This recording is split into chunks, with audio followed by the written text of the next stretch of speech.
Kita tes dulu ini. Halo, Saudara Najla, Saudari Baik, Pak. Najla. Oke, Anda sudah siap untuk ujian hari ini. Dites dulu semuanya, peralatan dan sebagainya. Lalu juga posisi Anda supaya nyaman ya selama kurang lebih waktu ke depan ini kita akan ujian.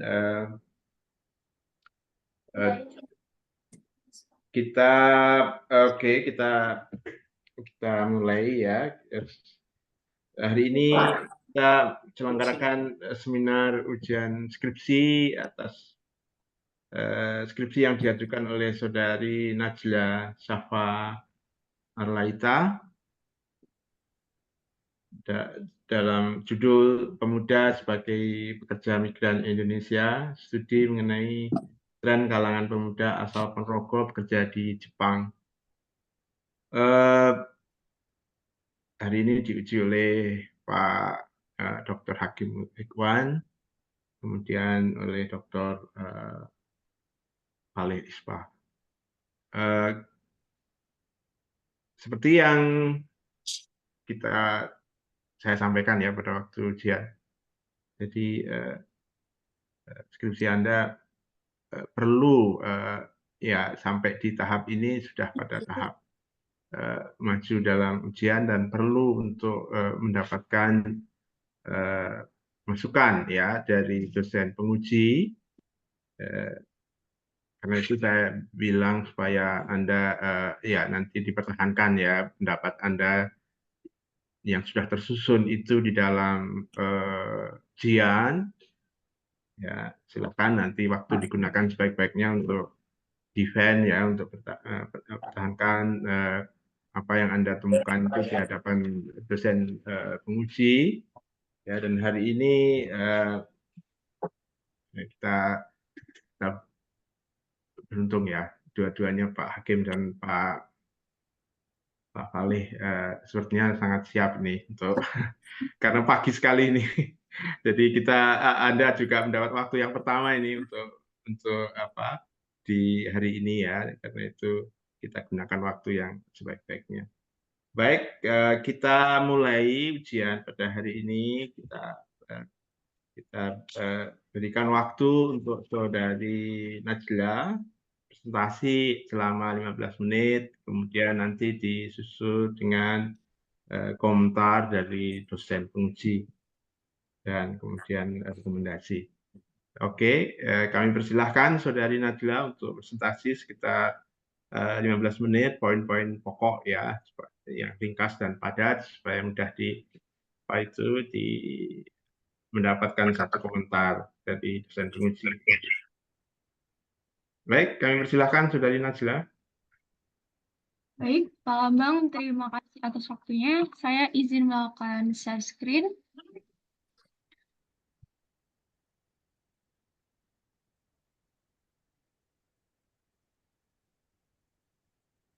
Assalamualaikum warahmatullahi wabarakatuh. Selamat pagi Pak Lambang, Mas Falik, dan Mas Hakim.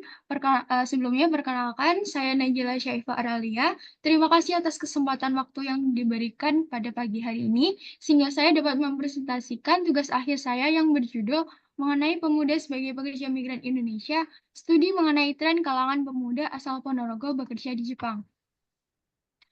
Studi ini dilatar belakangi karena melihat tingginya tenaga kerja asal Ponorogo yang memilih untuk bekerja di luar negeri. Hal ini dilihat pada data tahun 2022, di mana menurut BP2MI sendiri, Ponorogo berada pada urutan kelima terbesar sebagai wilayah penyumbang tenaga kerja Indonesia ke luar negeri. Nah, hal itu ternyata mayoritas dilakukan oleh kelompok usia 20-29 tahun yang latar belakangi juga karena beberapa alasan seperti memang kondisi daerah asal yang kurang menguntungkan seperti sempitnya lapangan tenaga kerja dan rendahnya upah yang sedia bagi pekerja di daerah. Selain itu, maraknya aktivitas migrasi lingkungan sekitar juga turut memberikan pengaruh kepada pemuda untuk turut melakukan perpindahan bekerja ke luar negeri. Kemudian adanya kemajuan teknologi dan informasi juga memberikan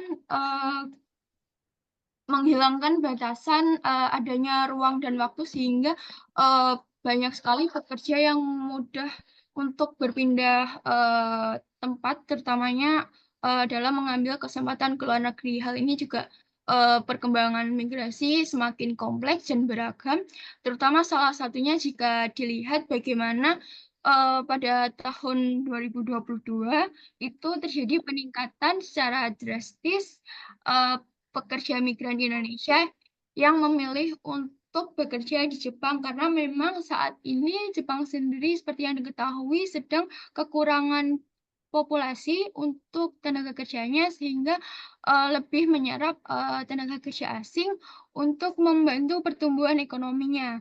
Nah, dalam hal ini sebenarnya program tenaga kerja Indonesia ke Jepang itu dianggap sangat potensial, terutamanya untuk mengurangi pemuda yang merasa kesulitan bekerja di daerah. Nah, hal itu juga terjadi di daerah Ponorogo, di mana memang tidak sedikit pemuda yang memilih untuk migrasi ke Jepang, dan hal itu dibarengi dengan adanya lembaga penyalur kerja ke Jepang yang semakin banyak itu terjadi di Ponorogo. Kemudian rumusan masalahnya, bagaimana latar belakang sosial ekonomi berpengaruh terhadap pilihan pemuda bekerja ke Jepang, kemudian sejauh mana jaringan sosial dalam mendorong pemuda memilih bekerja di Jepang, dan bagaimana pemuda Ponorogo dalam memaknai pilihannya sebagai pekerja migran di Jepang. Kemudian untuk tujuan dari penelitian ini untuk mengetahui keterkaitan antar latar belakang sosial ekonomi dengan jaringan sosial dan mengetahui kondisi existing dari keberlanjutan fenomena ini. Kemudian hal ini juga untuk mengetahui bagaimana pemuda memaknai pilihannya sebagai pekerja migran di Jepang. Nah, untuk tinjauan pustakanya sendiri terdapat beberapa studi terdahulu yang cukup relevan dalam yang menjadi rujukan awal. Yang pertama dalam penelitian Yazid tahun 2017 dan Aulawi tahun 2021, di mana menurut mereka tawaran upah yang tinggi dengan regulasi aman menjadi salah satu faktor penarik utama bagi pemuda memilih bekerja di luar negeri. Nah, kemudian penelitian lain yang cukup serupa di mana menurut Angelina tahun 2020, orang tua juga mendukung keputusan anak mereka untuk turut sukses bekerja di luar negeri karena secara tidak langsung mereka dapat membantu perekonomian keluarganya. Nah, hal ini juga didorong karena adanya keberadaan jaringan penyalur tenaga kerja yang ada di wilayah pedesaan. Kemudian untuk kerangka teorinya sendiri menggunakan teori tindakan sosial dari Max Weber, di mana Weber sendiri memperhatikan tindakan yang melibatkan proses pemikiran manusia dan tindakan bermakna yang dihasilkan oleh stimulus dan respon terakhir. Hal ini juga difokuskan pada individu, pola-pola, dan regularitas tindakan, bukan pada kolektivitas. Nah, Weber sendiri membagi ke dalam 4 jenis tindakan sosial. Yang pertama, tindakan rasional instrumental. Yang kedua, tindakan rasional nilai. Yang ketiga, tindakan tradisional. Dan yang keempat, tindakan afektif. Untuk selanjutnya, menggunakan teori modal sosial, di mana dalam perspektif Putnam sendiri, modal sosial diartikan sebagai salah satu bagian dari organisasi sosial yang seperti norma, kepercayaan, dan jaringan yang dapat meningkatkan kemampuan masyarakat dengan memfasilitasi tindakan terkoordinasi untuk mencapai tujuan bersama. Dalam hal ini, Putnam sendiri membagi ke dalam 3 bentuk modal sosial. Yang pertama, modal sosial mengikat seperti keluarga, teman dekat, dan tetangga. Kemudian modal sosial yang menjembatani seperti teman jauh dan rekan kerja, dan yang terakhir modal sosial yang menghubungkan seperti ikatan di luar komunitas.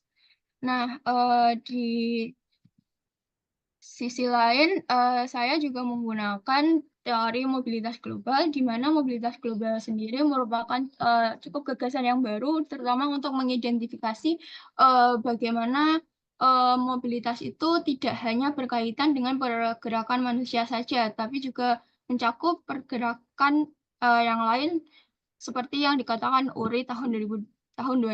Nah, dalam hal ini mobilitas sendiri berkaitan dengan proses globalisasi yang telah membuka arus eksternal sehingga proses sosial secara global itu dapat terjadi. Nah, secara singkat mobilitas global ini dapat dikatakan sebagai pergerakan manusia, barang, dan ide yang melintasi batas-batas negara, seperti salah satu cakupannya yaitu migrasi internasional. Nah, kemudian untuk metode penelitian yang saya gunakan yaitu metode penelitian kualitatif dengan pendekatan fenomenologi serta teknik pemilihan informannya dengan purposive sampling dengan beberapa kriteria yang telah ditentukan, serta untuk teknik pengumpulan datanya wawancara mendalam kepada beberapa informan dengan secara daring yang dilakukan pada Desember 2023 hingga Maret 2024. Sedangkan teknik pengolahan dan analisisnya data dimulai dari transkrip wawancara, terus kemudian reduksi data, kemudian analisis data, dan yang terakhir interpretasi data. Nah, untuk selanjutnya berikut ini saya sajikan data secara singkat mengenai ke-8 informan yang telah berpartisipasi dalam penelitian ini, di mana 2 diantaranya merupakan informan perempuan dan 6 diantaranya merupakan informan laki-laki dengan latar belakang yang berbeda-beda. Nah, untuk dari pembahasan deskripsi wilayah penelitian sendiri, Kabupaten Ponorogo merupakan salah satu kabupaten di Jawa Timur, terutamanya yang terletak di bagian barat, di mana Ponorogo sendiri memiliki 21 kecamatan, seperti yang terlihat pada gambar tersebut. Dan pada tahun 2022, penduduk Ponorogo sendiri berkisar sejumlah 964.253 jiwa penduduk dengan jumlah angkatan kerja sekitar 60%-nya ya sekitar 527.914 dengan tingkat pengangguran terbuka tahun 2022 itu masih sekitar 5,51%. Nah, berbicara mengenai kondisi sosial ekonomi penduduk Ponorogo itu kebanyakan masih berada di sektor pertanian dengan jumlah sekitar 45,63%. Namun sayangnya rata-rata pendapatan bersih mereka itu masih cukup rendah, hanya sekitar 1.211.000, sehingga persentase kemiskinan di tahun 2022 tercatat sebagai sebanyak 9,32%. Nah, kemudian berbicara mengenai migrasi internasional di Ponorogo itu sendiri, sebenarnya sudah terjadi sejak lama, terutama dimulai dari abad ke-16 menurut Pitoyo tahun 2015, di mana awalnya mereka hanya untuk bertujuan dagang ke pesisir Jawa hingga Melaka. Namun hal itu berlanjut sampai di abad 19, mereka banyak penduduk Ponorogo yang memilih bekerja sebagai buruh pertanian di Semenanjung Malaya, hingga hal itu membludak dan banyak penduduk Ponorogo yang memilih menggunakan jalur ilegal. Nah, pada itu penduduk asal Ponorogo sendiri itu juga membentuk komunitas rantauan di Malaysia. Nah, jalur migrasi ke Malaysia sendiri itu terus berlanjut hingga awal kemerdekaan dan fase Orde Baru sampai akhirnya terbit peraturan pemerintah nomor 4 tahun 1970, dan saat itu lebih banyak pekerja wanita yang berangkat untuk menjadi pekerja di Arab Saudi. Nah, dari awal reformasi hingga saat ini orientasi negara tujuan untuk pekerja migran sendiri semakin berkembang, tidak hanya ke Timur Tengah saja, kemudian berlanjut ke Asia Timur, dan banyak jalur migrasi untuk Eropa, Afrika, dan Amerika Pasifik. Nah, selanjutnya pembahasan mengenai kondisi sosial ekonomi pekerja migran. Sebenarnya seperti yang terlihat dalam data tersebut, di mana sebagian besar mereka berasal dari keluarga yang ekonominya terbatas, di mana masih banyak mereka yang berasal dari keluarga petani dan pedagang. Nah, keterbatasan perekonomian tersebutlah yang mendorong mereka menjadi memilih untuk bermigrasi. Hal ini juga seperti yang disampaikan dalam kutipan Jessica, dalam wawancaranya dia menyebutkan bahwa karena keterbatasan ekonomi untuk berkuliah di luar kota, hingga akhirnya ia memilih untuk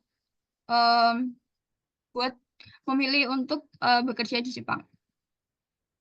Nah, tidak hanya dari persoalan dorongan perekonomian saja, tetapi secara daya tarik dari negara Jepang sendiri, bahwasannya mereka juga memiliki budaya populer yang cukup melekat bagi beberapa informan, seperti yang dikatakan oleh Sudarmani, di mana pengetahuannya terkait akan budaya populer Jepang itu membuat ia semakin penasaran akan mencari tahu untuk bekerja di Jepang. Nah, selain daripada budaya populer sendiri, sebenarnya yang membuat mereka tertarik itu karena tawaran gaji untuk bekerja di Jepang cukup tinggi, di mana dari data yang disampaikan oleh 2 informan dari 8 itu mengatakan bahwasanya memang untuk dibandingkan gaji di Ponorogo sendiri itu sangat jauh sekali, karena mungkin hampir 10 kali lipat untuk bedanya sendiri. Nah, untuk kemudian jaringan sosial ada 4. Yang pertama mengenai keluarga, di mana keluarga sendiri ini awalnya untuk penghubung informasi, di mana informasi dari keluarga itu dirasa lebih akurat untuk membagikan mengenai pilihan bekerja di luar negeri. Terutamanya di Jepang, hal ini seperti yang dikatakan Ferry. Namun ternyata tidak hanya sebagai penghubung informasi saja, namun keterlibatan orang tua dan dukungan dalam memilih migrasi ke Jepang itu menjadi modal awal mereka yang akhirnya menjadi motivasi untuk bekerja di Jepang. Nah, kemudian untuk selanjutnya yaitu peer group, di mana inisiatif timbulnya motivasi itu tidak hanya dari keluarga saja, tetapi juga bisa dapat dari teman, terutamanya mengenai teman ataupun tetangga yang sebelumnya udah menjadi pekerja migran terlebih dahulu. Nah, karena melihat hal itu, biasanya mereka juga ikut untuk memilih menjadi pekerja migran. Nah, tetapi di samping itu motivasi tidak hanya timbul dari teman saja, tetapi juga bisa jadi timbul karena relasi pacar. Terutamanya hal ini seperti yang dikatakan oleh Jessica, karena ia memilih bekerja di Jepang itu untuk merasa menyetarakan dengan pacarnya, seperti itu. Nah, kemudian mengenai peran lembaga sekolah, setelah di beberapa observasi di mana memang beberapa SMK di Ponorogo itu memiliki hubungan kerjasama dengan sebagian LPK yang ada di Indonesia, terutamanya seperti yang dikatakan Bayu, di mana sekolahnya itu cukup populer di Ponorogo dan telah memiliki hubungan kerjasama secara khusus dengan salah satu LPK yang cukup terkenal. Nah, kemudian di samping itu yang terakhir adanya media sosial.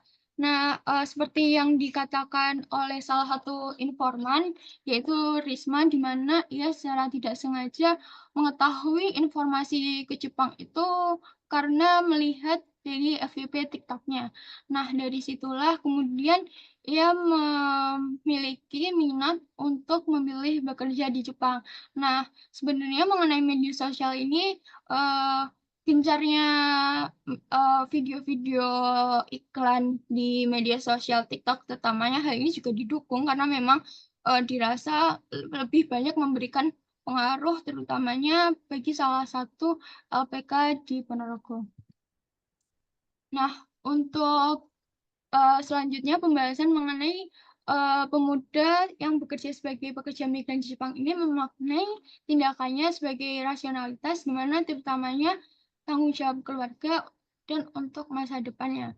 Dalam hal ini tanggung jawab keluarga bagi informan yang sudah menikah dianggap untuk peningkatan stabilitas finansial keluarga karena memang sebelumnya sudah beberapa kali ke Jepang dan dirasa ketika memilih bekerja di Jepang itu mereka memiliki finansial yang cukup berbeda. Nah, kemudian untuk informan yang belum menikah itu seperti yang dikatakan Shauki, di mana anak laki-laki itu memiliki tanggung jawab besar untuk membantu memberikan nafkah kepada keluarganya. Nah, selanjutnya terkait strategi masa depan ini, di mana sebagian informan memang menyatakan mereka ingin memiliki usaha setelah pulang ke Indonesia setelah mengumpulkan modal di Jepang, di mana memang khususnya ke Jepang itu untuk mengumpulkan modal karena jika hanya bekerja di Indonesia, menurutnya akan kesulitan untuk mengumpulkan modal usaha yang cukup besar. Dan hal itu juga termasuk dalam kemandirian ekonomi agar tidak melibatkan proses dengan orang tuanya. Nah, tidak hanya itu, di samping itu juga menjadi pekerja migran di Jepang itu berkaitan dengan bagaimana mereka merasa memiliki kebanggaan tersendiri selama bekerja di sana. Karena memang di samping bekerja, mereka juga merasa beberapa waktu libur itu dapat digunakan untuk menikmati keindahan wisata di Jepang. Terus kemudian selain itu, salah satu informan juga memanfaatkan momen tersebut menjadi pekerja migran itu tidak sengaja dia membuat konten pada awalnya yang diupload di video YouTube. Nah, hal itu dari situlah ia memanfaatkan yang akhirnya sampai sekarang di samping menjadi pekerja migran di Jepang, ia juga menjadi salah satu konten kreator yang cukup terkenal di antara pekerja migran Indonesia. Nah, kemudian yang pembahasan selanjutnya mengenai komunitas Ponorogo Japan, di mana komunitas ini pada awalnya menjadi hanya untuk ada silaturahmi antar sesama perantau asal Ponorogo yang berada di Jepang.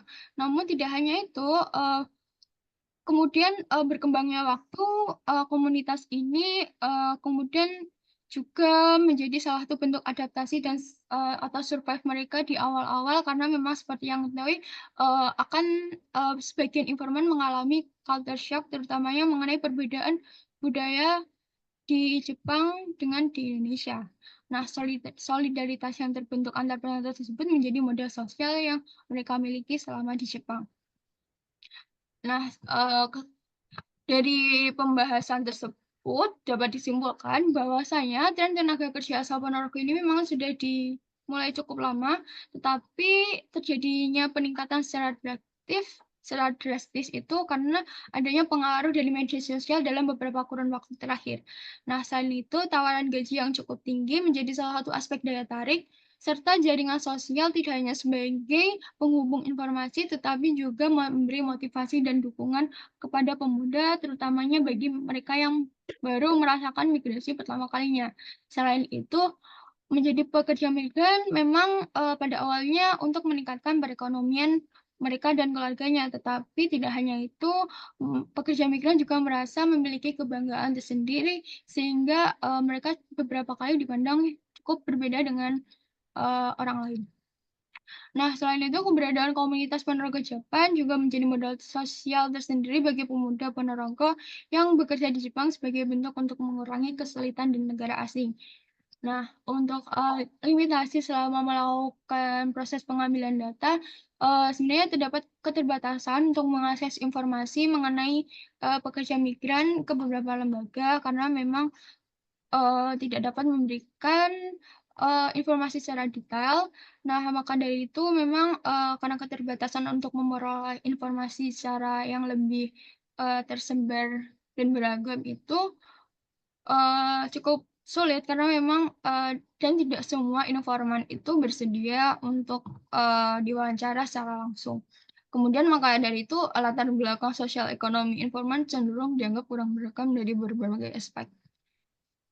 Selanjutnya, rekomendasi bagi penelitian selanjutnya mungkin dapat mendalami isu-isu terkait pekerja migran di Jepang dengan mempertimbangkan kondisi-kondisi lainnya, serta dapat memperluas sudut pandang yang lebih tajam. Kemudian, bagi pemerintah mungkin dapat menjadi perhatian mereka dengan mendukung melalui kebijakan seperti pemberdayaan pemuda dan ketenagakerjaan di daerah asal. Nah, mungkin, sekian presentasi dari saya. Atas perhatiannya terima kasih. Untuk waktu dan tempat saya kembalikan ke dosen pembimbing. Oke, baik. Baik, Saudari Najla. Terima kasih ya atas presentasi Anda yang cukup representatif saya kira ya dari skripsi Anda, dan dalam waktu yang singkat Anda gunakan sebaiknya. Selanjutnya kita ke dosen pembimbing, penguji.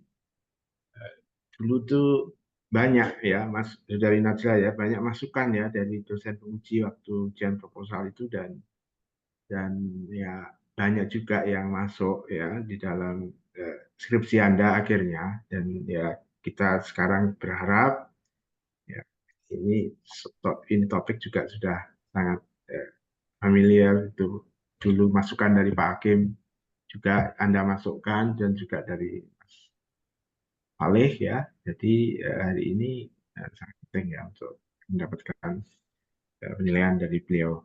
Oke, kami persilahkan siapa dulu ya? Dulu Pak. Sini. Oh iya, Mas Saleh. Ya. Ya, silakan Mas Saleh. Oke. Terima kasih Pak Lambang. Saya minta dulu mungkin kayak Mas Hakim ditutup videonya, itu lagi melanjutkan sarapan. Ya. Oke. Siapa Najla, selamat atas skripsinya. Gimana? Sudah selesai sarapannya? Sarapan nih. Ini Oke. monggo lanjut Mas Fali. Nah, Najla, selamat atas skripsinya. Ini tema yang sangat menarik ya. Apalagi kamu sebagai orang Ponorogo.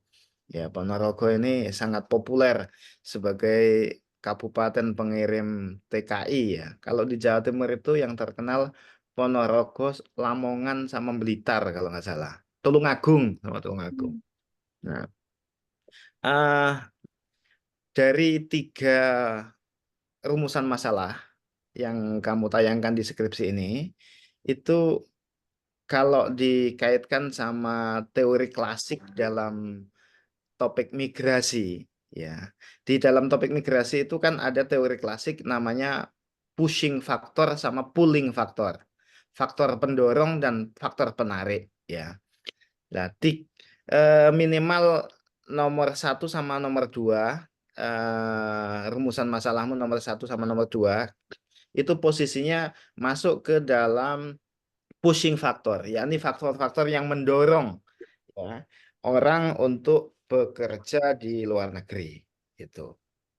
Nah, saya mau tanya, sejauh kamu menggeluti topik ini, apa saja ya, meskipun tadi sudah kamu cover di dalam presentasi, di dalam skripsi, apa saja pushing factor atau faktor-faktor pendorong yang ada di Ponorogo sehingga anak mudanya berangkat bekerja ke Jepang? Apa saja? Itu pertanyaan pertama. Kedua, apakah faktor-faktor yang ada itu, faktor-faktor pendorong yang ada itu berubah atau berbeda dari misalnya 10 atau 20 tahun yang lalu? Mungkin dari bacaan-bacaanmu memberikan informasi yang berbeda dengan situasi hari ini. Itu. Karena kalau kamu bisa membedakan misalnya 10-20 tahun lalu dengan hari ini, ya itu ada peluang kamu memberikan dalam tanda petik kebaruan ya.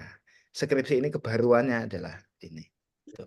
Oke, itu 2 pertanyaan dari saya. Silakan Najla direspon dulu. Apa saja faktor pendorong yang kamu lihat di lapangan? Baik Mas Falik, terima kasih atas pertanyaannya. Mungkin saya ingin menjawab. Sebenarnya dari apa yang telah saya sampaikan itu mungkin ada beberapa yang mungkin telah tertulis tapi tidak tersampaikan pada presentasi pada ini. Mungkin saya izin mengulangi, terutama memang kalau masalah untuk kondisi perekonomian yang menjadi dorongan faktor utama itu mungkin tidak jauh berbeda dengan beberapa hal yang sebelumnya, karena mengingat memang sebagian besar itu punya alasan untuk tujuan meningkatkan perekonomiannya. Terus kemudian daripada itu, selain itu juga beberapa informan itu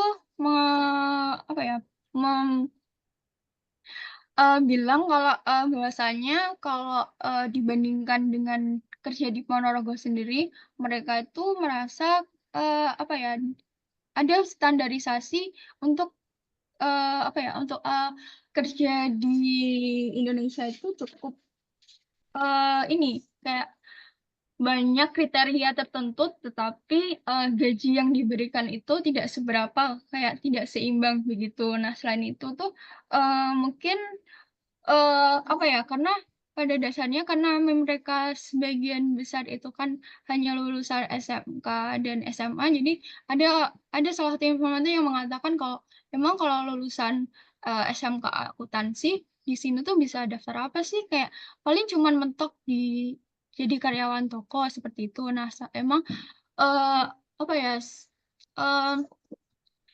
masalah pekerjaan itu juga sebenarnya nggak jauh berbeda, karena memang untuk lulusan pendidikan menengah itu masih banyak kesulitan, dan secara faktor gaji mereka tentu bakal memilih untuk bekerja di Jepang. Nah, selain daripada itu, mungkin salah satu yang cukup menjadi pembeda di mana tadi yang telah disebutkan salah satu informan di mana memang budaya populer Jepang itu memberikan pengaruh kepada beberapa informan, karena mungkin seperti yang diketahui mungkin film animasi Doraemon, terus beberapa informan yang juga melihat anime Jepang itu jadi ini ya, kayak menimbulkan perasaan kayak ingin mencoba gimana sih caranya biar ke Jepang tapi dengan cara mudah, karena mungkin bagi mereka kalau liburan itu terlalu terlalu sulit untuk digapai, tapi pada akhirnya ternyata ada pilihan lain, yaitu untuk bekerja ke Jepang, karena memang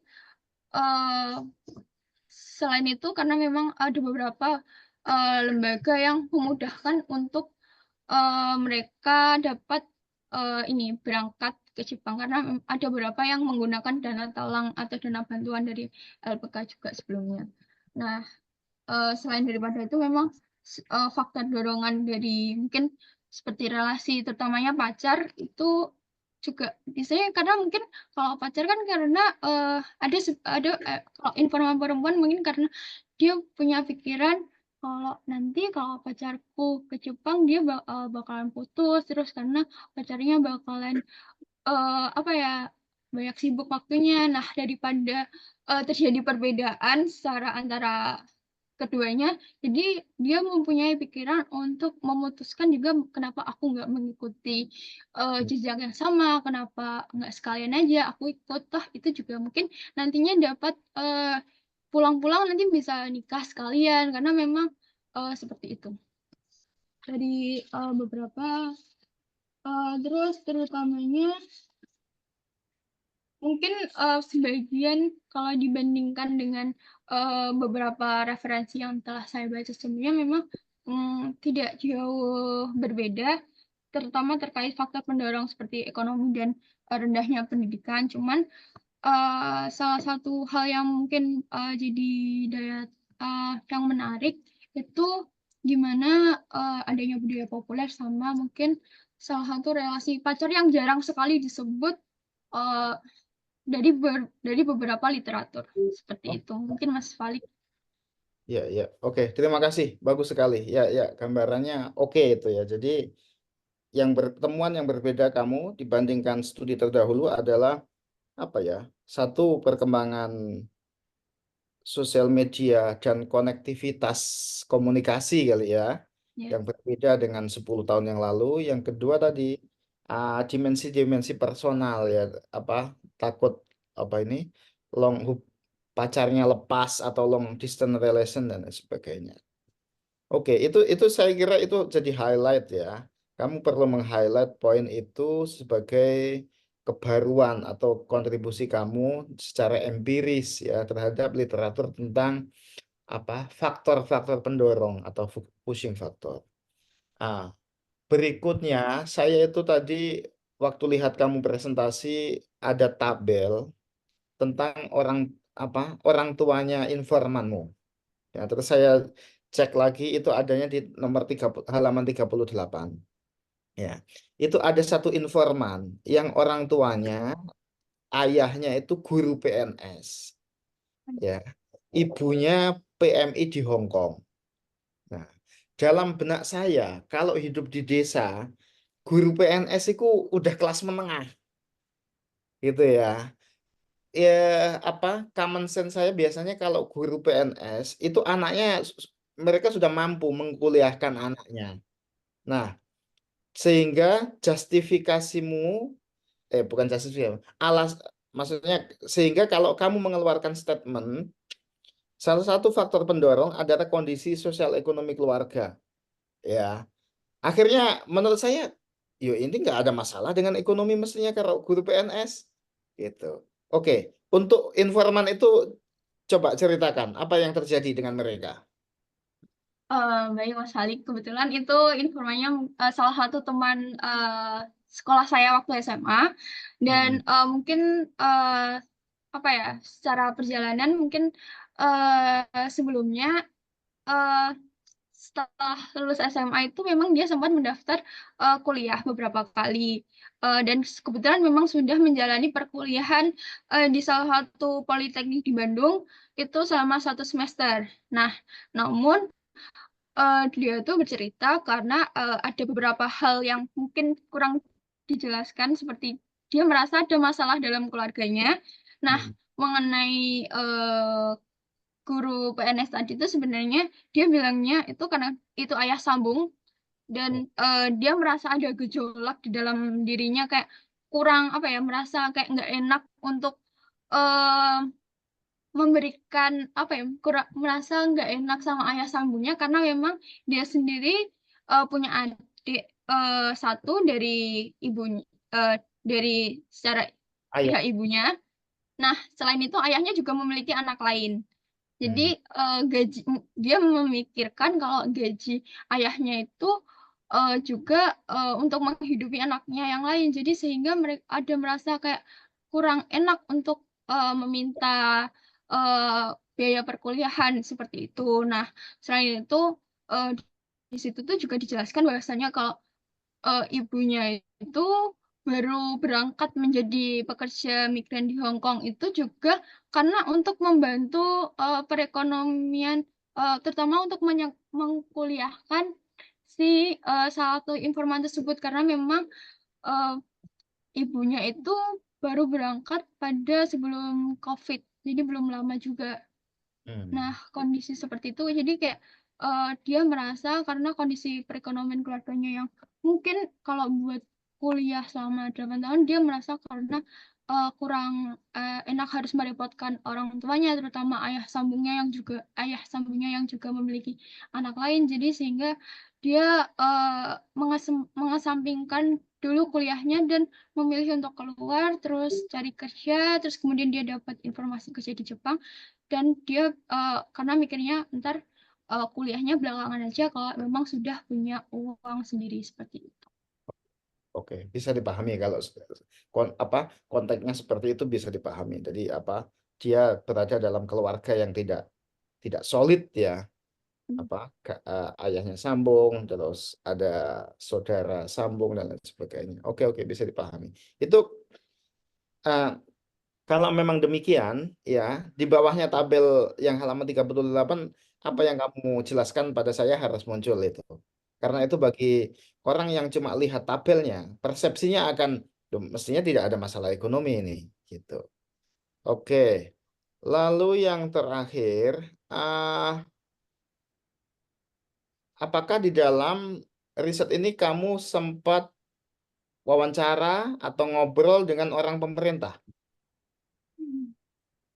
Baik, Mas Malik, sebenarnya saya itu kemarin pas selama proses untuk cari-cari data itu kan saya sempet kayak cari tahu lewat dinas tenaga kerja yang ada di Ponorogo untuk cari tahu gimana sih data-data di sana, terutamanya untuk pekerja migran di asal Ponorogo yang ke Jepang. Nah, tapi kalau dari pihak Disnaker sendiri itu untuk datanya kan kurang lengkap. Jadi pada akhirnya saya coba cari tahu lewatnya itu ke BP2MI yang ada di Madiun. Nah, di situ saya coba wawancara, saya coba cari tahu cara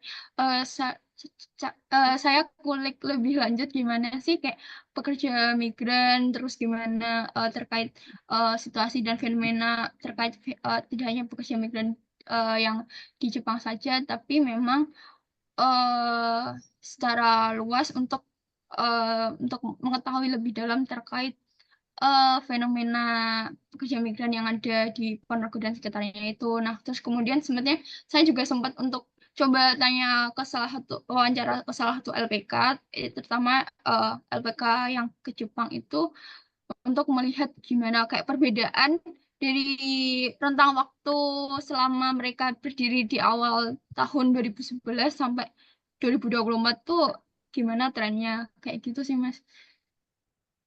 Kalau ya, yang dari pemerintah, informasi apa yang penting yang kamu dapatkan? Nah kebetulan kalau dari Disnaker itu saya karena nggak jadi wawancara Mas. Yang dari BP2MI? Nah kalau dari BP2MI sendiri itu begini, kan awalnya saya mikir kak yaudah pekerja migran tuh ke Jepang tuh cuma satu jalur. Nah ternyata setelah diketahui memang ada beberapa jalur tertentu di mana uh, ada mereka yang bekerja dengan pakai visa pemagangan itu udah dari lama, terus kemudian ada dari G2G, terus sama yang baru banget ada itu sekitar tahun 2020-2019 baru muncul itu tuh visa ini Tokute Gino atau pekerja dengan uh, berketerampilan khusus itu baru banget. Nah, di situ saya coba tanya kalau dari peran BP2M sendiri itu gimana sih buat mungkin kayak ngasih sosialisasi juga kah ke ini, cuman setelah saya coba tanya-tanya emang beberapa kali ngasih sosialisasi itu juga termasuk ke sekolah-sekolah terutamanya untuk ini sih kayak mengurangi tenaga kerja yang ilegal karena memang sebenarnya kalau di Jepang sendiri itu masih ada beberapa, cuman memang nggak sebanyak itu. Masih ada beberapa yang memanfaatkan momen untuk bekerja dengan ilegal karena mungkin ada beberapa hal. Ya, ya. Poin saya dengan bertanya yang terakhir tadi itu tentang bahwa salah satu pushing faktor atau apa ya yang membuat makin besar jumlah apa TKI, PMI itu adalah memang pemerintah dengan sengaja mendorong dan memfasilitasi pengiriman tenaga kerja ya melalui yang kamu sebut tadi G2G, terus pemagangan dan lain sebagainya. Memang sengaja itu. Saya punya pengalaman wawancara dengan Disnaker Provinsi Jawa Barat. Jadi solusi yang bisa mereka lakukan ketika banyak penutupan pabrik di Karawang itu karena banyak relokasi ke Boyolali itu adalah memfasilitasi sebanyak mungkin agen-agen pengiriman PMI di sekitar Karawang. Karena kata dia kalau menunggu investor membuka pabrik baru sepertinya itu jalannya sangat panjang. Sementara orang nganggur ini harus segera disalurkan. Kalau nggak disalurkan itu bisa berbahaya ya. Kemiskinan bisa makin parah, lalu angka kriminalitas juga bisa makin tinggi dan lain sebagainya. Poin saya adalah untuk pertanyaan risetmu yang kedua, yang sejauh mana jaringan sosial dalam mendorong pemuda itu eh, aspek government ya kan, segala rupa dan programnya nanti tadi perlu itu cocok untuk dimasukkan menjawab pertanyaan riset yang kedua. Itu. Oke, cukup Najla, selamat.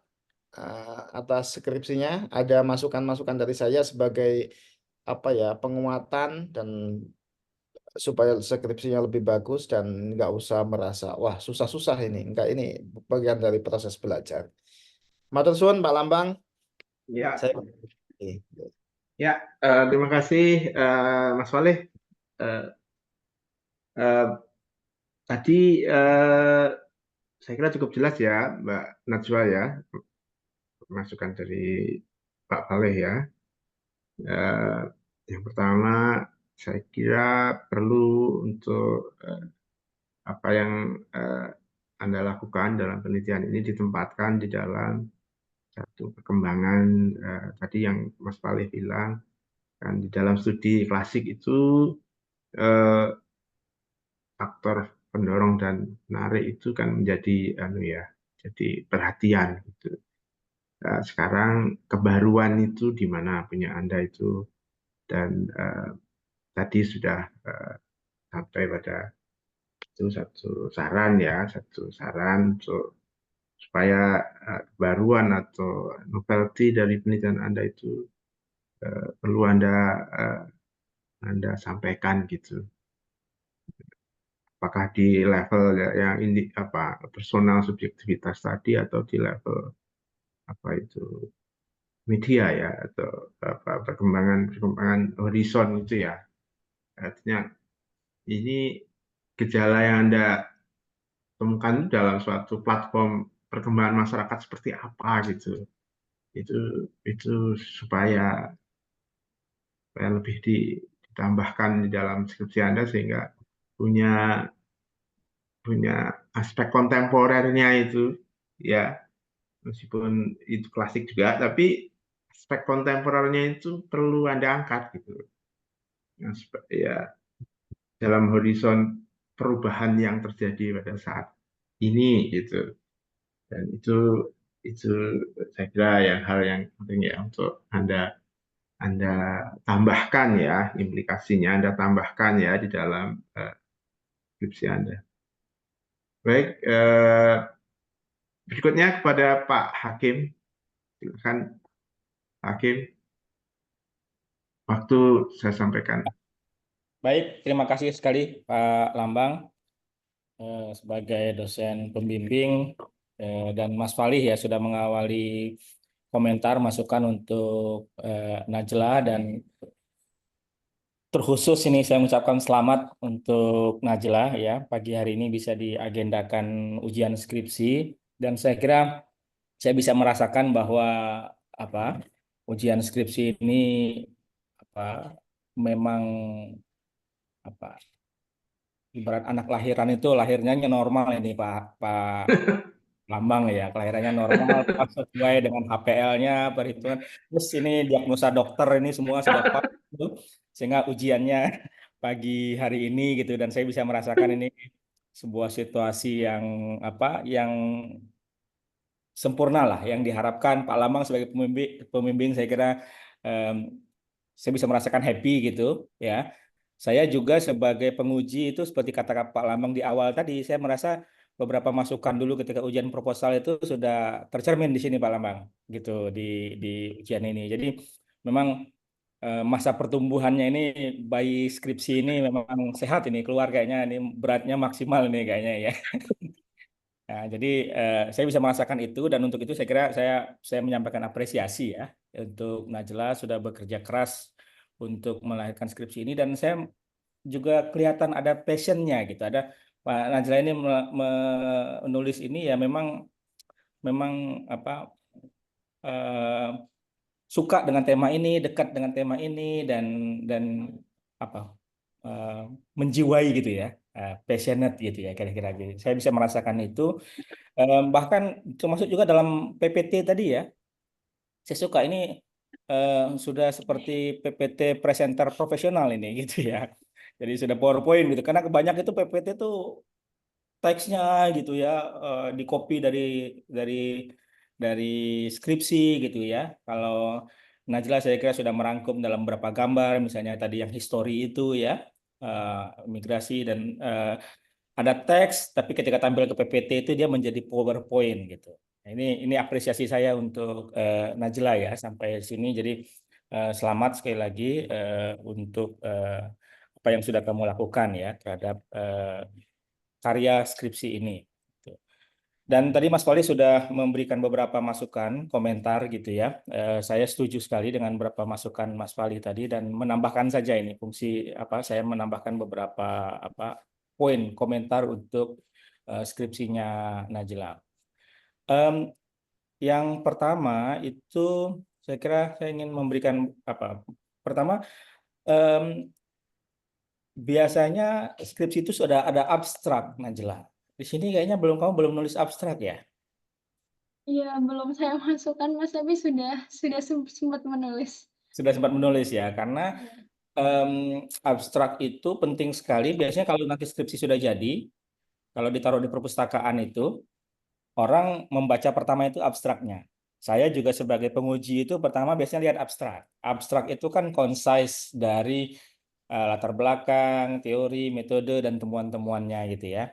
Nah, itu bisa ditambahkan ya. Nah, jelas saya kira ini teknis, tapi sebagai sebuah kelengkapan mungkin perlu ditambahkan ya kelengkapannya gitu. Yang berikutnya, kan kalau kita bicara latar belakang sosial ekonomi itu kan cukup luas ya, Najla ya.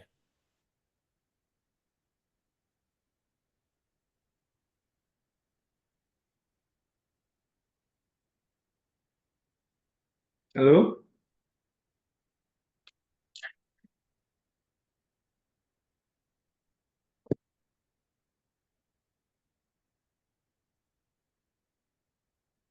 Kalau Halo? ditanya Oke. spesifiknya yang dimaksud dengan latar belakang sosial ekonomi itu ada nggak? Punya nggak? Ya. Bagaimana, Mas? Tadi sepertinya sempat terputus. Oh ya. Kalau ini kan di judulmu bicara soal latar belakang sosial ekonomi. Ya, ada spesifik nggak? Kalau ditanya yang dimaksud dengan sosial ekonomi itu misalnya, apakah tadi kan Mas Wali sudah bicara sudah menanyakan soal pekerjaan, ya? Apakah latar belakang soal ekonomi itu kamu batasi pada jenis pekerjaan orang tua atau pendidikan orang tua atau penghasilan orang tua atau kumpulan dari pendapatan, pendidikan, penghasilan atau apa itu kira-kira dalam skripsi ini kamu batasin di mana itu latar belakang latar sosial ekonomi itu Najla? Kebetulan selama proses wawancara kemarin saya hanya batasi sebatas apa jenis pekerjaan orang tua dari masing-masing informasi saja, Mas. Oh gitu, jenis pekerjaan ya. Iya. Ya. Nah, kalau menurut saya nggak apa-apa, Najla, kalau kamu misalnya membatasi di jenis pekerjaan, tapi tolong dibuat spesifik. Jadi judulnya dibuat umum, misalnya latar sosial ekonomi gitu ya. Apa latar sosial ekonomi? Misalnya kalau kita lihat di judul gitu ya, di Najla itu kerja studi mengenai kalangan. Nah, itu kan ada bagaimana di rumusan masalah ya. Di mana itu tujuan rumusan masalah. Bagaimana latar belakang sosial ekonomi berpengaruh terhadap pilihan pemuda latar belakang sosial ekonomi. Nah, itu perlu spesifik karena kan maksud saya perlu diperjelas gitu. Nanti di dalam tulisan ini hanya perlu ini aja pernyataan dari Najla sosial ekonominya ini apa saja gitu.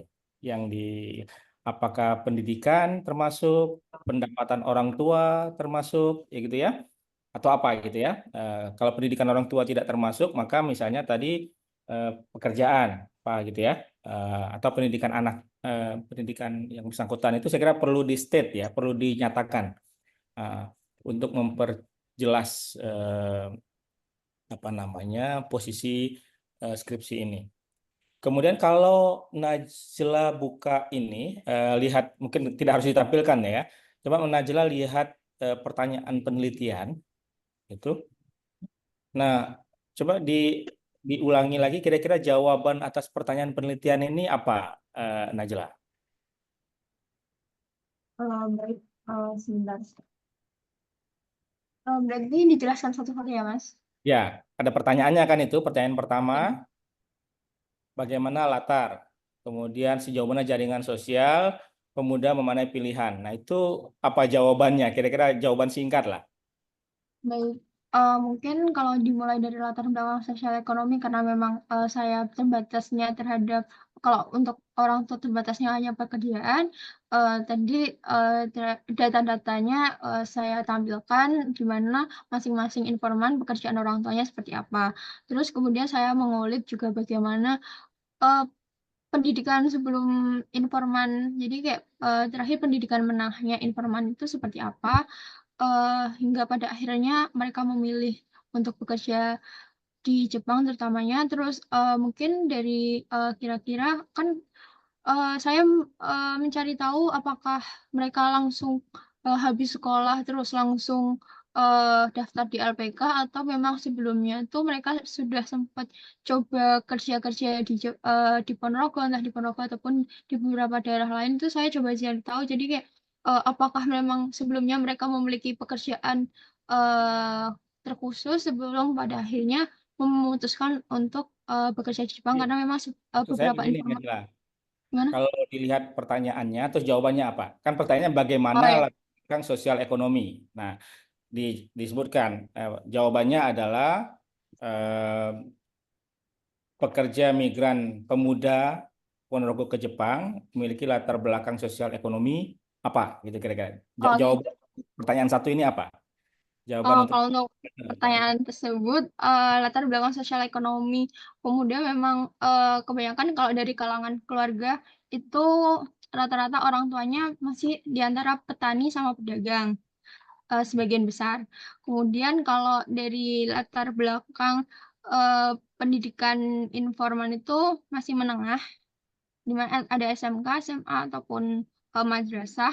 Kemudian sebagian informan itu sempat punya pengalaman bekerja, jadi mereka memiliki pemasukan tersendiri untuk itu jadi bantu modal secara ekonomi untuk ke Jepangnya itu. Karena memang ke Jepang itu kan juga harus bayar LPK juga. Maksudnya mereka mandiri untuk Ya mandiri, tidak modal tidak berangkat. Nah, berangkat berangkatnya mandiri dan memang sebagian besar itu tidak mengandalkan dana dari orang tua seperti itu. Terus seingat saya seperti itu. ya. Jadi ini kan saya membayangkan jawaban dari 3 pertanyaan ini ada semua gitu. Tetapi yang secara concise yang merangkum gitu ya, yang secara solid merangkum jawaban untuk 3 pertanyaan ini ada semua dan tersebar di bab, terutama bab 4, bab 5 ya. Bab 1, 2, 3, 4, 5 kayaknya ya, Najla ya. Mm-mm. Nah, cuman masih tersebar ini jawabannya ini di mana. Nah, bagian kesimpulan itu membantu kita untuk menemukan jawaban ini sebenarnya gitu. Nah, kalau kalau saya melihat atau kesan saya dari jawaban Najla tadi, karena dia masih tersebar di mana-mana gitu, ya. Nah, setelah ini saya membayangkan setelah ini coba Najla cermati lagi pertanyaannya itu. Dan kalau orang bertanya untuk misalnya eh, bagaimana latar belakang sosial ekonomi, nah, Najla bisa menjawab secara singkat dan tertulis gitu, karena ini skripsi gitu ya. Apa jawaban untuk pertanyaan satu ini? Nah, atau sekarang kita pindah ke eh, jawaban untuk pertanyaan kedua, Najla. Sejauh mana jaringan sosial mendorong pemuda memilih bekerja di Jepang? Itu jawabannya apa kira-kira?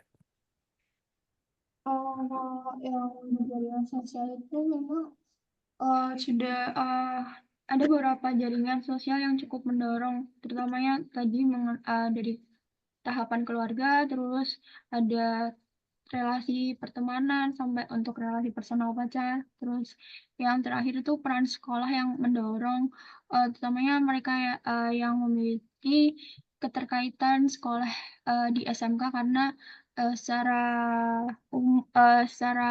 umumnya beberapa SMK itu kan punya usaha kerja khusus yang di situ di mana sekolah sendiri mendorong siswa dan alumninya untuk apa ya memiliki pekerjaan sehingga kayak untuk membantu mengurangi fokusnya pengangguran. Berarti itu di 3.3 itu ya jawabanmu ya. Hubungan keluarga, Ya, peer group, lembaga sekolah, media sosial. ya, Itu ya untuk jawaban ya. nomor 2 ya, pertanyaan nomor 2 ya. Nah, pertanyaan nomor 1 tadi nanti di ini lagi ya. Pertanyaan nomor 1 tadi yang latar belakang tadi apa ininya spesifiknya ya. Oke. Pertanyaan nomor 3 itu kira-kira jawabannya di mana itu? Pemuda dalam memaknai pilihan sebagai bekerja di Jepang. Kalau untuk pertanyaan itu sebenarnya saya spesifikkan bahas di bab 4, terutamanya mereka tuh memaknainya tuh seperti apa sih bekerja di Jepang, karena yang pertama tadi masalah untuk membantu perekonomian keluarga, terus kemudian karena mereka ingin memiliki usaha namun keterbatasan di Indonesia sehingga mereka itu memaknai pilihan menjadi pekerja migran itu untuk mengumpulkan modal ekonomi yang akan digunakan setelah selesai kontrak dari Jepang. Terus setelah saya coba cari tahu lagi, itu sebenarnya pekerja migran itu juga ada apa ya pemaknaan kalau mereka tuh merasa bangga sebagai pekerja migran itu sendiri karena memang dia merasa kalau tidak semua orang itu berhasil ataupun mampu untuk mengalami hal yang sama seperti mereka-mereka. Jadi kayak mereka memanfaatkan momen itu sebagai bentuk sujud syukurnya selain jadi kayak mereka juga merasa bangga tidak hanya untuk dirinya sendiri tapi untuk orang lain dan terutamanya keluarga yang dapat dia bisa membantu untuk keluarganya itu. Perfect. Nah, ini sudah ada penjelasannya kan apa namanya pemaknaan. Nah, kalau Najla jawaban tadi itu dikaitkan lagi dengan teori yang dipakai, kan ada 3 teori tadi kan, teori pilihan rasional, modal sosial, mobilitas global, ya kan? Pilihan rasional ya itu pilihan individu ya. Biasanya rational choice itu kan banyak dipakai di ekonomi itu biasanya kan orang menghitung untung rugi gitu kira-kira ya. Seberapa besar dia akan mengambil itu kalau untungnya lebih banyak gitu kira-kira gitu ya. Itu kalkulasi itu kalkulatif sekali itu. Pilihan rasional, yang kedua modal sosial. Modal sosial itu tadi termasuk punya kenalan yang sudah di Jepang atau orang yang pernah bekerja di Jepang atau orang yang akan berangkat ke Jepang. Itu teman tadi pacar istilahnya tadi kan ada disebut juga ya pacar. Jadi modal sosial itu dia kenal dengan orang yang sudah di sana, dia punya orang yang akan berangkat dan dia berada di sekolah di lembaga yang punya dukungan untuk berangkat ke Jepang. Nah, itu kan kalau bahasa teori yang kamu pakai kan itu kan teori tadi kan modal sosial itu dan rational choice kan. Itu bunyinya itu ya. Nah, kemudian yang terakhir itu karena ada kemudahan-kemudahan untuk bergerak, untuk mobile, untuk bermigrasi. Teori mobilitas itu. Nah, jadi yang teori yang di depan tadi bunyi lagi dia di belakang itu Najla. Ya, ini cara mengemasnya aja. Sebenarnya bahannya sudah ada semua ini. Bahannya sudah ada gitu. Nah, tapi kamu sebenarnya nggak usah sulit-sulit membahasakan seperti apa ya. Bahasanya rational choice tadi, gitu ya. Kamu bunyikan, bahasanya modal sosial itu kamu bunyikan, dan bahasa global mobility itu tadi dibunyikan gitu. Ya. Nah, ini kan sampai diskusi menjawab 3 pertanyaan tadi kan Najla kelihatannya belum kembali ke teori yang dipakai ya. Ya kan? Nah, sebenarnya sudah ada semua itu jawabannya di sana tadi ya. di pilihan apa teori pilihan rasional tadi ya. Itu 3 teori itu saya kira sudah ini ya. 3 teori yang dipakai Najla ini sudah pas gitu, udah tepat gitu. Tinggal kemudian bagaimana ini ditunjukkan bahwa teori ini memang bekerja gitu, nggak cuma tampil di awal tadi ya, Najla ya. Oke, itu komentar saya. Kemudian em, tadi Mas Fali sempat menyinggung ya bahwa ini memang hanya ada informannya dari yang bekerja pemuda ya. Dulu kalau nggak salah saya sempat menyarankan untuk mungkin ketemu sama Disnaker Ponorogo ya. Kalau nggak salah dulu, kayaknya waktu ujian dulu pernah saya nggak salah gitu, saya pernah bilang gitu.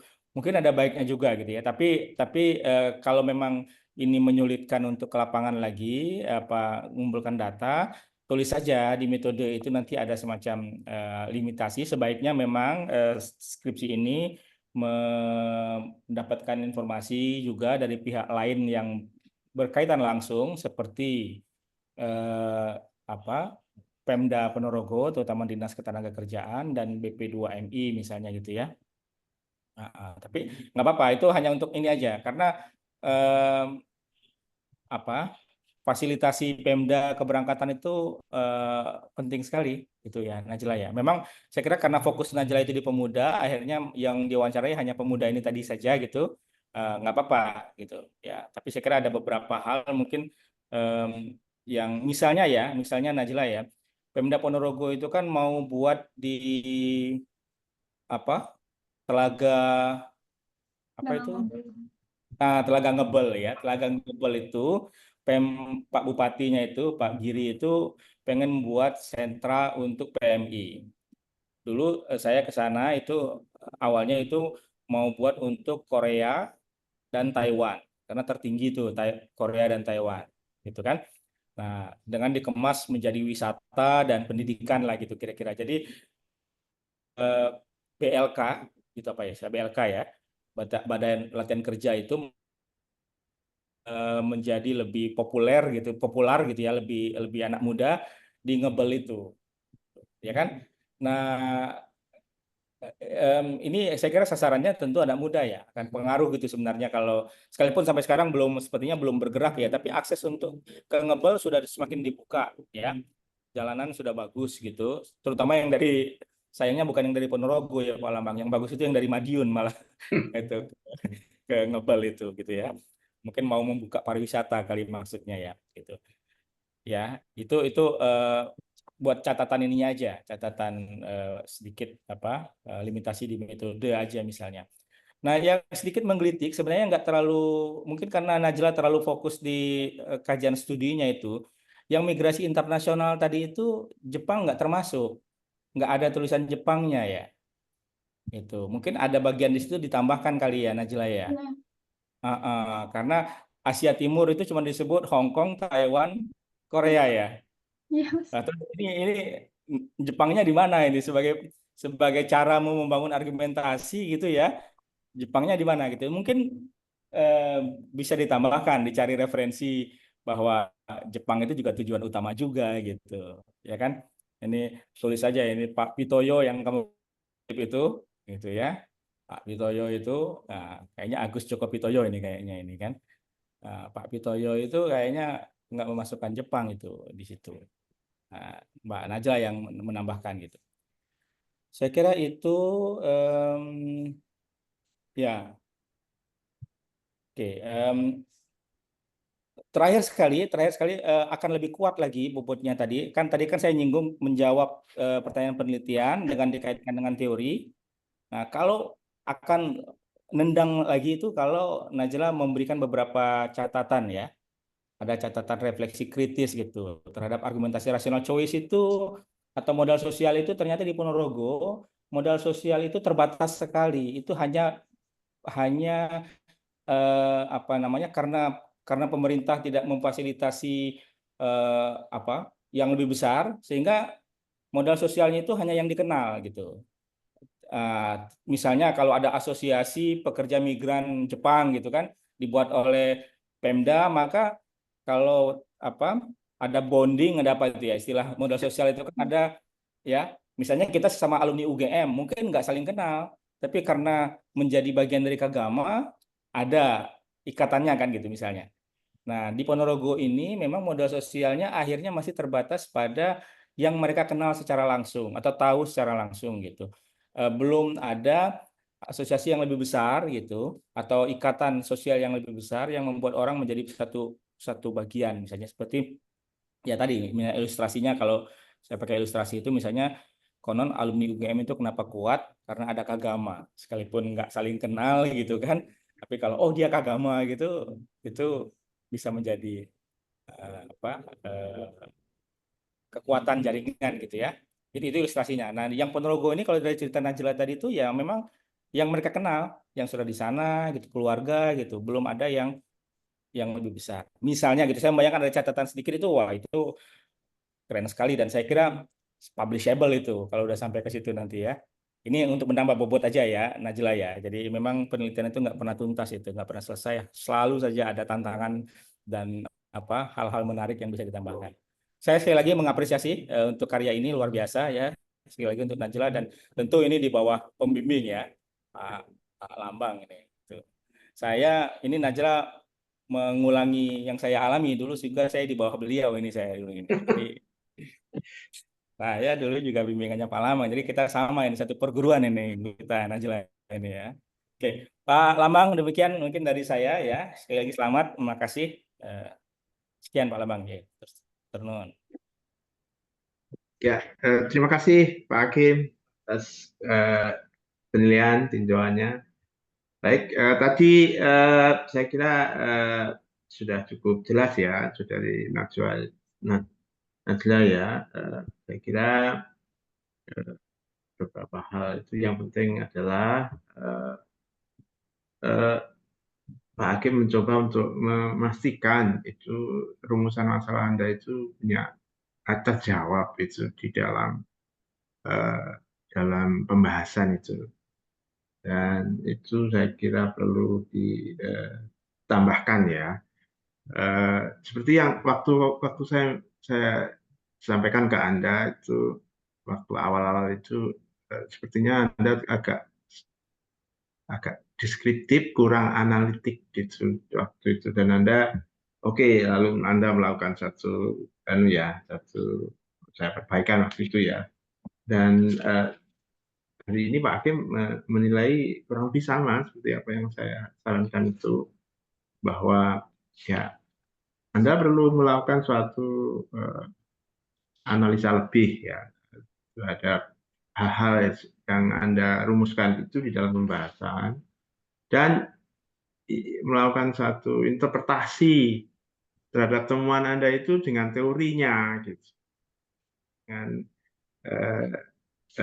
Dengan refleksikan ke dalam teori lagi yang Anda gunakan. Anda menggunakan teori 3 itu cukup tetapi hasilnya itu perlu direfleksikan ya dengan teori sehingga mendapat interpretasi yang otoritatif gitu dari teori itu gitu, yang sehingga tidak deskriptif tapi lebih ke analitik gitu. Ya, tambahkan itu, saya kira itu yang perlu implikasi dari apa yang disampaikan oleh Pak Hakim ya.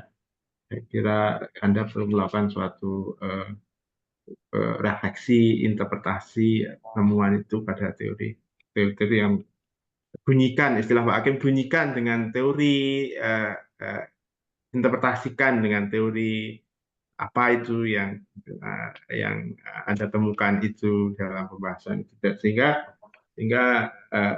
menjadi lebih solid ya. Baik, saya kira begitu.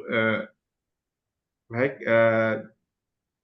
selanjutnya bagaimana Saudara Najla, ada ingin disampaikan? Baik, Bang, terima kasih. Sebenarnya saya mau ucapkan terima kasih banyak pada Mas Khalid dan Mas Hakim selaku dosen penguji telah memberikan masukan yang cukup baik sehingga dan mungkin ada sedikit ada masukan dan kritikan ataupun saran nantinya akan menjadi perbaikan untuk skripsi saya selanjutnya. Saya mengucapkan terima kasih banyak juga untuk Pak Lambang telah membimbing saya dalam proses pembuatan skripsi ini. Mungkin cukup Segitu saja Pak dari saya. Oke, baik. Yang penting sudah Anda catat ya beberapa hal masukan ya nanti untuk bahan perbaikan. Berikutnya Anda lakukan sebentar, keluar sebentar dari ini kita akan bicara bertiga sebentar untuk ini menentukan apa Anda. Ya. Jadi Mas ini kita kembali ke masuk Saudara Najla. Oke, Saudari Najla, kita sudah rapat tadi singkat dengan dosen penguji.